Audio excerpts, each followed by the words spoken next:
All right, let's dive in. Today we are going to demystify cloud architecture, and I want you to forget any idea you have of some magical, abstract thing floating up in the sky. At its heart, the cloud is just a really clever solution to some very old, very real computing problems. And we're going to break it all down using some surprisingly simple, real-world analogies. Okay, so this slide, it really gets to the heart of it. Before the cloud, if you needed computing power, it was literally like having to build your own personal power plant just to turn on a light bulb in your house. I mean, you had to build it, manage it, maintain the whole shebang. The cloud changed everything. Now, you just plug into this massive shared grid and you only pay for the electricity you actually use. Simple as that. So let's dig into that power plant model a little more and really look at the core problems it created. Problems that basically paved the way for the cloud to even exist. So in the old days, the on-premises world, you had to buy everything up front. We're talking servers, storage, all the networking gear, and then you had to find a special air-conditioned room for it all and hire a bunch of people to babysit it 24/7. And get this, if your team needed a new server for a project, you could be waiting weeks, maybe even months. It was just so slow and so expensive. Now, what's really important to understand here is that this shift wasn't just about fixing a tech problem. Nope, it created a completely new way for businesses to think about money. It was an absolute game changer.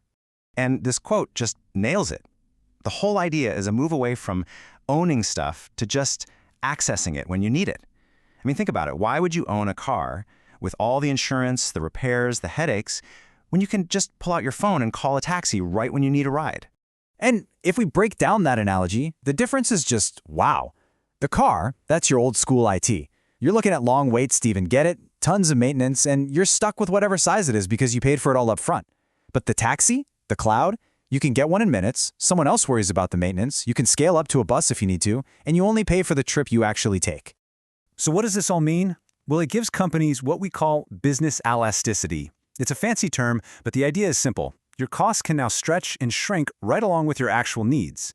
You can start a service with just, say, 5 users and pay next to nothing.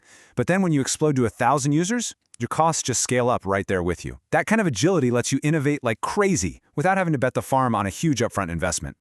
Okay, so we've got the why down. We know why the cloud is so powerful economically. Now let's peek under the hood and see how it's actually put together. And for this part, let's pretend we're building a huge, secure villa. So the most basic building blocks of our villa are what we call virtual machines, or VMs for short. Just think of these as the individual rooms. You've got a kitchen, a bedroom, a living room. Each room has its own purpose, right? Well, it's the same with VMs. Each one is running a specific part of your application, or a piece of your code. Okay, now every good villa needs a storeroom, right? A place to stick all the stuff you don't need lying around in the main rooms. Well, in the cloud, we call that blob storage.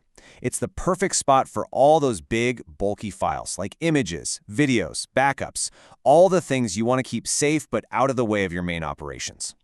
And then there are your most valuable things, the family jewels, your secret documents. You wouldn't just leave those in the storeroom. No way. You'd have a secret, super secure room, maybe a safe. That is your database. It's incredibly structured, incredibly secure, and it is not open to the public. Only your applications, the people living in your villa, have the key. Now, this brings up a really important question. When you're setting up this villa, how much of the work do you actually want to do yourself? This is the core trade-off here. It's control versus convenience. How much do you want to manage, and how much do you want to just hand off to the cloud provider? All right, first up we have something called Infrastructure as a Service, or IaaS. Think of this like leasing a car. The provider gives you the basic vehicle, the engine, the wheels, the chassis. They give you the raw materials, the VMs, the storage. But you are the one in the driver's seat. You pick the paint color, you install the stereo, you're responsible for the operating system, the software, all of that. Now, what if you don't want to deal with all that? Well, then you can move up to Platform as a Service, or PaaS. This is like taking a taxi. You don't care about the engine, you're not worried about filling it with gas. The provider handles all that stuff. The operating system, the infrastructure, you just hop in the back and tell the driver where you want to go. And in this case, your destination is your application code. And finally, we get to the peak of convenience. Serverless, also known as function as a service. The best analogy for this? A vending machine. Seriously, it just sits there, completely dormant, costing you absolutely nothing. But then, someone comes along and presses a button. That's your trigger. It performs one single specific task, like dispensing a soda, and then it goes right back to sleep. You only pay for that one action. Okay, so you've got your villa all set up in the cloud. It's beautiful, but things break.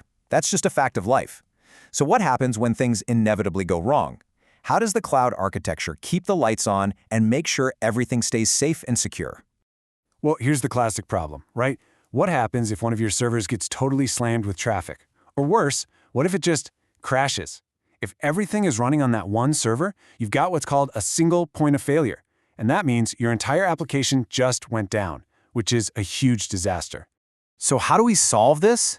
With something called a load balancer. And the analogy here is perfect. Think of it like a really smart hostess at a busy restaurant. When you walk in, she doesn't just point you to a random table. No, she looks around, sees which tables are open, which waiters aren't totally swamped, and then seats you at the best possible spot. A load balancer does the exact same thing for user requests, making sure no single server gets overwhelmed and instantly redirecting traffic if one fails. But okay, managing traffic is one thing. What about your most valuable asset, your data? Because hardware failure, it's just inevitable. It's not a question of if a hard drive will fail, it's a question of when. So how do cloud providers protect that data from just vanishing into thin air? The answer is one word: redundancy. Just making copies. At the most basic level, you have what's called locally redundant storage. Think of this like keeping a spare key for your house. It makes a few copies of your data right there in the same building, just in case one disk fails. Then you can step up to zone redundant storage. This is like protecting against a fire by having copies in different buildings across the city. But the ultimate protection? That's geo-redundant storage. This protects you from something huge, like an earthquake, because it keeps copies of your data in data centers that are hundreds or even thousands of miles apart. You know, the cloud can feel almost limitless. It's global, it feels instantaneous, but for all its magic, it still has to play by the rules of physics. And that includes the one unbreakable speed limit in the universe. So let's bring this down to earth for a second. Let's take two massive data center hubs, one in Virginia in the US and the other all the way over in Singapore. We're talking about a distance of roughly 15,000 kilometers separating them. Now here's the mind-blowing part.